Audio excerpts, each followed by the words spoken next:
Thing here. Bra off, bra on. So see, pretty much what you see is what you get.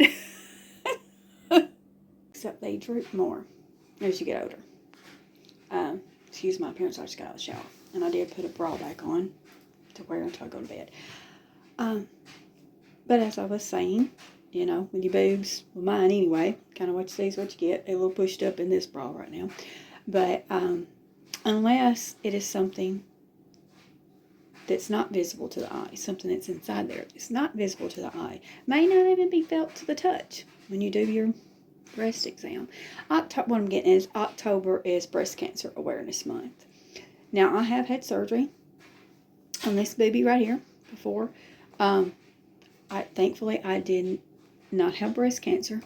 I had a very large lump in my breast, and I opted to have the entire lump removed because it was fairly large. It was a fairly large, solid lump, and they could have just taken a piece of it and sent it off and biopsied it. And then, if it had been cancer, you know, then had to go ahead. I was like, go ahead and take it, be done with it, take the whole lump.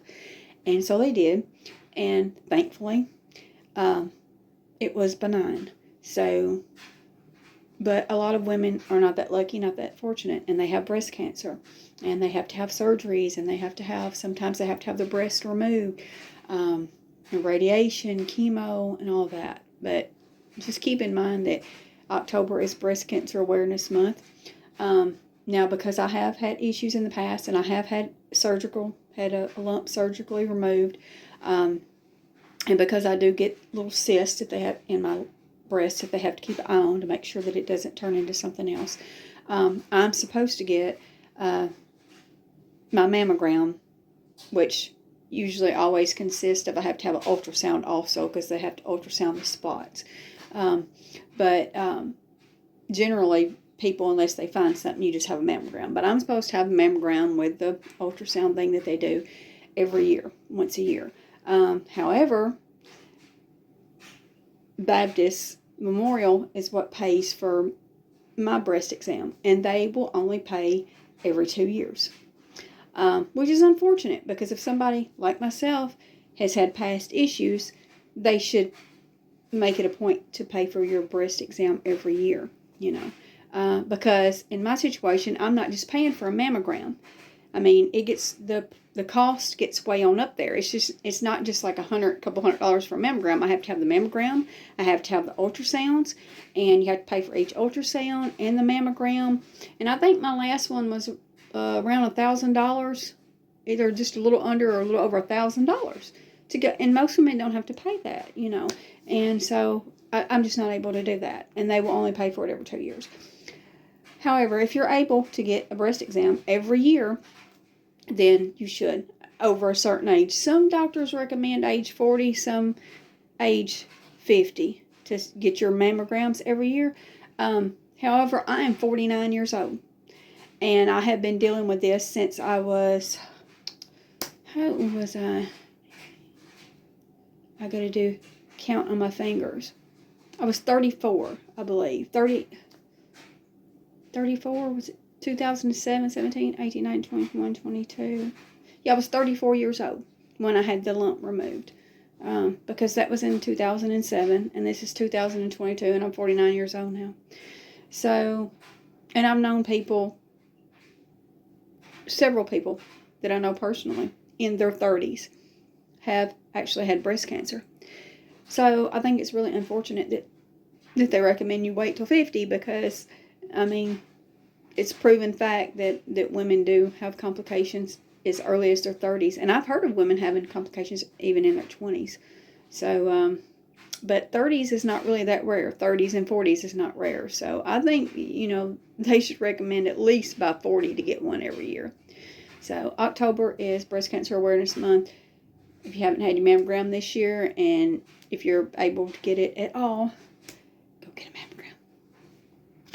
There is a list of famous women who either have or have had breast cancer.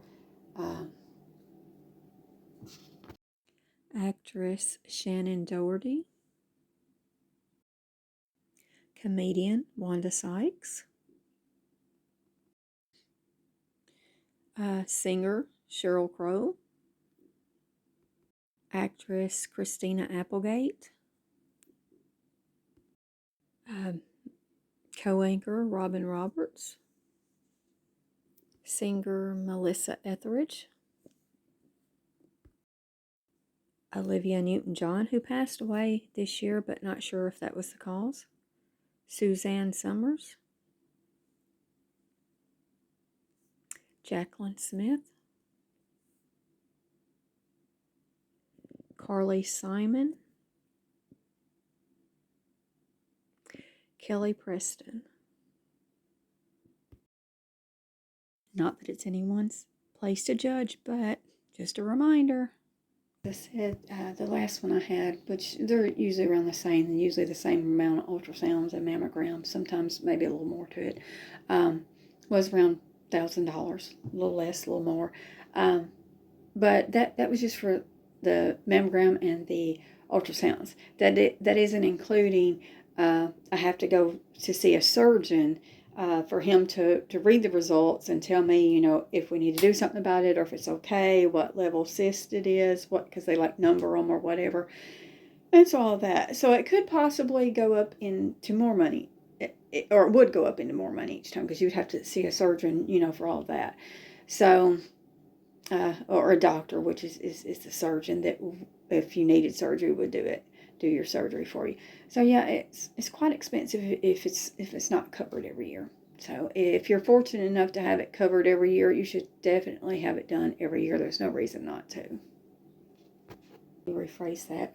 If there's no medical reason why you in particular are not supposed to go have that done, which I can't think of any, but there may be some, then if it's not some official medical reason under your circumstances that you can't have it done, then there's no other reason to not have it done if it's paid for by insurance or whatever every year, because it is quite expensive to do it yourself and it could save your life.